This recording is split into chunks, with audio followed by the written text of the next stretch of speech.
Bonjour, aujourd'hui je vais vous parler d'un auteur américain, Peter Farris, qui est né en 1979, donc 42 ans, qui a commencé ses études à Yale, et puis qui a abandonné son cursus universitaire pour faire de la musique. Il faisait partie d'un groupe de pop rock, et en parallèle de ses activités musicales, il a commencé un travail dans une banque.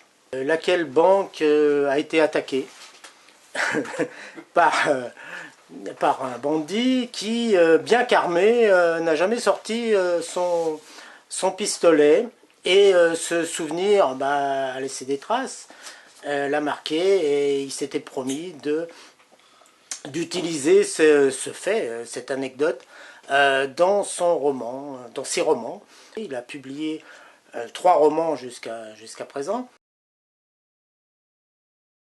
Le premier, Dernier appel pour les vivants, est sorti en 2012. Il a été publié en France en 2015 chez Gallmeister, une collection que j'aime bien, qui publie pratiquement que des auteurs américains, qui relate l'attaque d'une banque, et puis bien sûr s'ensuit une course-poursuite, un road movie où l'attaquant qui a trahi ses amis est poursuivi au travers dans la campagne.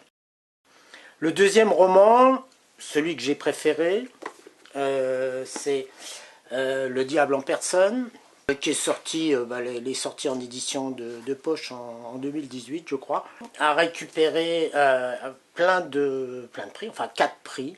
C'est un roman génial, c'est la rencontre d'une prostituée et d'un trafiquant d'alcool et de drogue dans la Géorgie du Sud, donc une campagne profonde, là, c'est des milieux hostiles.